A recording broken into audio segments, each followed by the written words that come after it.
Hola, hola chicos, gracias por acompañarme en este ejercicio perteneciente al bloque de física. Física de bachillerato y más concretamente vamos a abarcar el bloque de dinámica. Un ejercicio en el que tenemos un bloque de masa 80 kilogramos que se desplaza horizontalmente y se encuentra con una rampa, con una especie de inclinación de 20 grados. El material de esa rampa por la que ahora se desliza y que está inclinada está creado de tal manera que genera un rozamiento. Y el coeficiente de rozamiento, como veis en los datos, es 0,2. No es un coeficiente muy alto y recordad, coeficiente de rozamiento adimensional, no tiene unidades. La velocidad que lleva el bloque cuando empieza a iniciar este ascenso en esta rampa es de 5 metros por segundo y nos hacen tres preguntas concretas. La primera de ellas, descubrir cuál es la aceleración con la que este bloque se desplaza a lo largo de esa rampa hasta que se para, calcular el espacio que ha recorrido hasta detenerse y además a qué altura queda cuando eso ocurra. Como siempre, ¿qué conceptos básicos debemos manejar con soltura para poder hacer este problema? No demasiados, veréis. Tan solo tenéis que conocer la segunda ley de Newton, el principio fundamental de la dinámica, que os he resumido en esta fórmula, espero que se vea bien en verde. La suma de todas las fuerzas que actúan sobre un cuerpo son las responsables, debido a su masa inerte, de la aceleración que el cuerpo adquiera. También tenéis que conocer una fuerza muy especial, la fuerza de rozamiento, que es la fuerza que surge cuando un bloque, un cuerpo, cualquier cuerpo físico se desliza sobre una superficie con coeficiente de rozamiento. Recordad que es una fuerza que se opone al movimiento, es una fuerza que per se, por sí misma, nunca os va a mover. Y además, un poquitito de trigonometría básica. ¿Cómo alineamos todos estos ingredientes que os acabo de decir? Veréis qué sencillo. Yo soy Ingo Pol y esto es Haciendo Ciencia.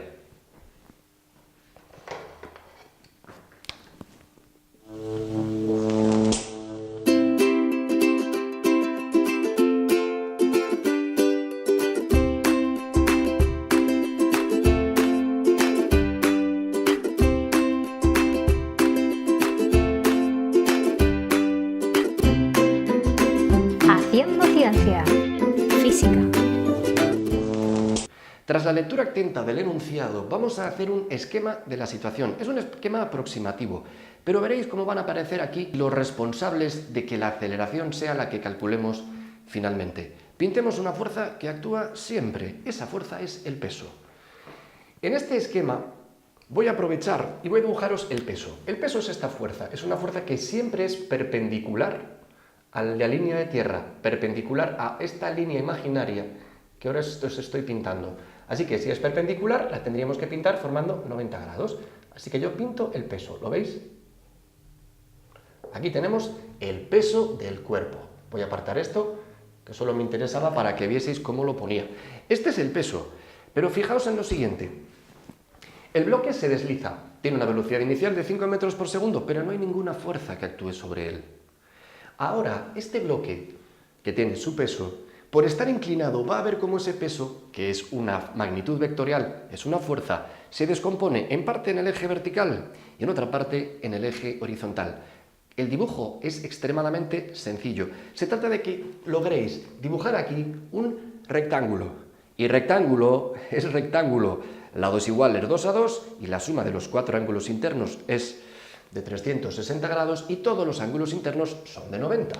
A ver, en mi pueblo esto es un rectángulo más o menos. Grosso modo, ¿vale? Grosso modo, aquí tenemos, este sería esta flechita que estoy pintando, esta sería la otra flechita que estoy pintando. ¿Quién sería esta? La componente del peso en el eje vertical. ¿Y quién sería esta? La componente del peso en el eje horizontal. Por otro lado, no se me escapa que el bloque está descansando sobre la superficie. Eso implica que la superficie sobre la que lo hace es capaz de desarrollar una fuerza normal que es exactamente igual en módulo, en dirección, pero en sentido opuesto a la componente de las íes del peso. Voy a dibujarla en otro color para que la diferenciemos y la voy a dibujar exactamente igual de larga. Mira, casi me ha quedado perfecta.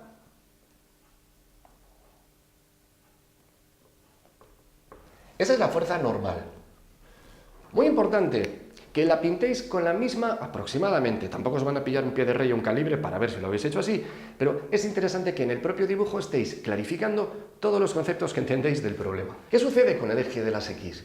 Que en el eje de las X, como veis, el peso se está oponiendo al avance del cuerpo, pero además, por el hecho de existir coeficiente de rozamiento, aparece una fuerza nueva. Y esa fuerza es la fuerza de rozamiento. Veréis, voy a dibujarla con una longitud, pues la verdad es que la voy a pintar un poquitito más larga que PX. Esto es una suposición. Seguramente cuando yo calcule luego cuánto vale FR es más pequeña que PX, pero es que en el dibujo no me cabe mucho. ¿Veis? Tendría que jugármela a hacer un esquema mucho más tocho. Así que, a sabiendas que estoy cometiendo un error, voy a pintar más larga la flecha de la fuerza de rozamiento. Pero solamente lo hago para que veáis que la fuerza de rozamiento tiene este sentido. Repito, la estoy exagerando, ¿eh? No va a ser esta la fuerza de rozamiento, pero bien.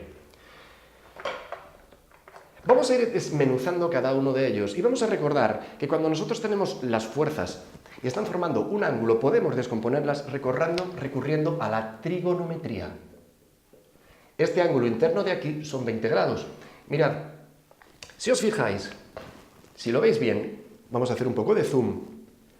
En este rectángulo, la hipotenusa de este triángulo rectángulo que veis aquí, la hipotenusa es el peso.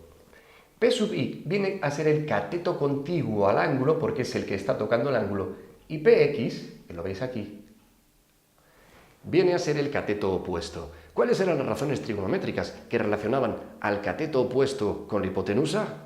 El cateto opuesto y la hipotenusa se relacionaban con el seno, y el cateto contiguo y la hipotenusa se relacionaban con el coseno. Vamos a utilizarlo para descubrir quién es Px,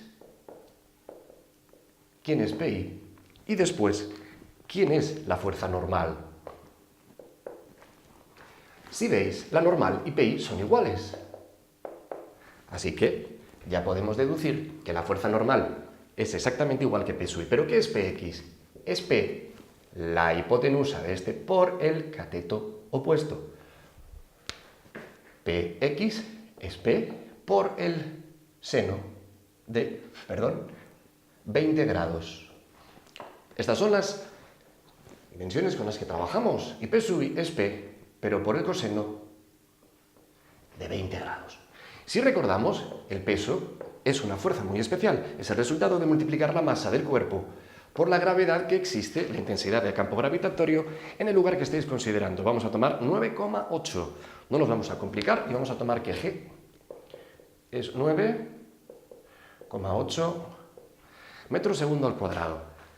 Así que podemos poner que Px es m por g por el seno de 20 y P sub i es m por g por el coseno de 20 grados. Toda vez que tenemos esto, yo ya puedo recurrir a la segunda ley de Newton para resolver mi problema. Si os habéis dado cuenta, lo que hemos hecho es desmenuzar cada una de las fuerzas que he representado en mi dibujo y gracias al dibujo que tengo puedo resolver el problema. Ahora ya no tengo más que aplicar la segunda ley de Newton que dice que la suma de todas las fuerzas que actúan sobre un cuerpo son las que le comunican aceleración. Fuerzas que mueven menos fuerzas que se oponen. Las fuerzas que mueven en este caso no son ninguna. No hay ninguna fuerza que mueva. Pero las fuerzas que se oponen, sí. ¿Que se oponen a qué? Al movimiento. El cuerpo está subiendo. El movimiento es hacia de izquierda a derecha. Y las fuerzas, como veis, están en la misma dirección del plano, pero en sentido opuesto, de derecha a izquierda. Así que las voy a colocar aquí y voy a poner que son Px más la fuerza de rozamiento, que es la masa por la aceleración. Sin más, voy a venir aquí y voy a copiar cada uno de ellos. Como la fuerza de rozamiento es U por la normal, pero resulta que la normal es Pi, la normal es esto.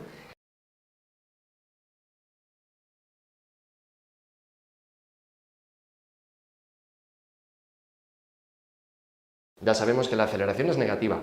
Claro, porque la velocidad pasa de ser de 5 metros por segundo a 0 en el momento en que se para. Aquí la velocidad es 0. Interesante que lo tengáis en cuenta. Solo tengo que ahora ubicar en este lugar lo que he quitado. Aquí me ha quedado el seno de 20 grados y aquí coseno de 20 grados. ¿Lo veis? Hemos quitado m y g aquí, m y g aquí.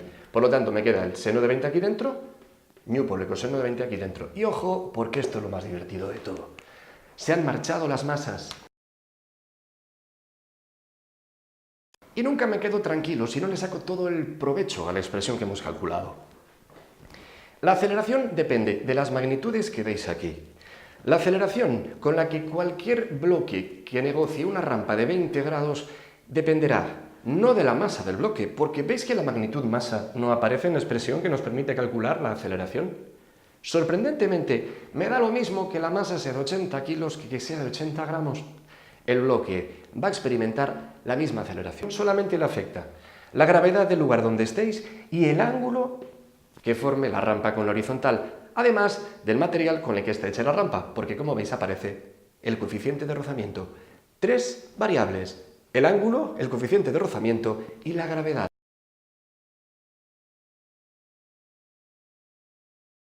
Pues obtenemos una aceleración de aproximadamente 5,20 metros por segundo al cuadrado, aceleración negativa.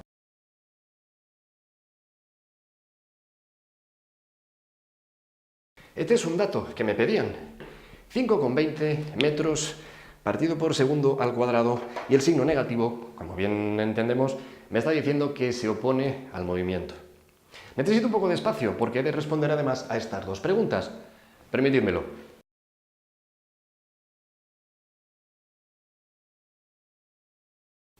Ahora hemos de calcular el espacio que recorre hasta que se detiene. ¿Y sabéis qué pasa? Que ya no se trata de un ejercicio de dinámica. El nexo entre la dinámica y la cinemática es la aceleración, y ahora yo puedo plantearlo como un movimiento rectilíneo uniformemente retardado, séase con aceleración negativa. De las dos expresiones que nosotros conocíamos, que me permitían decir la posición y la velocidad, hay una tercera que es perfecta para utilizar en problemas en los que no hay cambio de sentido y tenemos una velocidad inicial y una velocidad final. Es esta.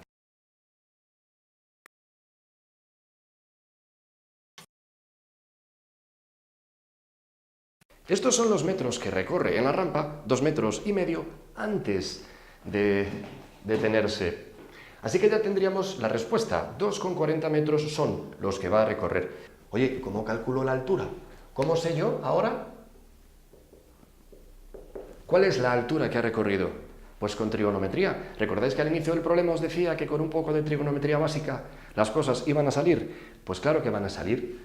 Veréis, si quiero saber esta, dado que conozco la hipotenusa y conozco el ángulo, sé que para calcular el cateto opuesto, que es la altura, seno de 20 grados es el cateto opuesto, que en este caso es la altura, partido por la hipotenusa, que en este caso es el espacio que acabo de calcular. Así que para saber qué altura alcanza, multiplico S por el seno de 20 grados. Es decir, 2,40 por el seno de 20 grados. Y obtengo una altura... A ver, ¿qué es lo que me da esto? Va a ser, como veis, bastante más pequeño, porque el seno siempre es un valor más pequeño que la unidad.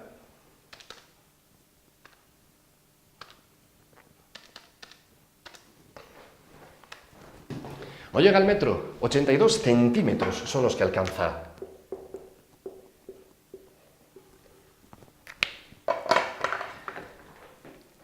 En definitiva, ¿qué recorre? 2,40 metros hasta que se para, eso le supone alcanzar una altura de casi 1 metro, bueno, 82 centímetros, y que además la aceleración con que se mueve es de decelerando 5,2 metros por segundo cada segundo. Pierde 5,2 metros por segundo de velocidad en cada segundo. Con lo que hemos interpretado el resultado, sí. ¿Hemos sacado toda la información posible de este problema? Pues sí. Y como ya sabéis, a mí me gusta poner el particular visto bueno cuando considero que no voy a sacar más información y que el problema está terminado. Podéis hacer lo mismo, podéis presionar ese botón de me gusta si de verdad os he conseguido ayudar un poquito con esta explicación, o podéis suscribiros si lo que pretendéis es profundizar en alguno de los campos que aquí tocamos, como bien sabéis. Chicos, recordad, disfrutad en el camino y haced las cosas con el objetivo de hacerlas bien. Amor por las cosas bien hechas. Cuando queráis, volvemos a vernos haciendo ciencia. Hasta pronto.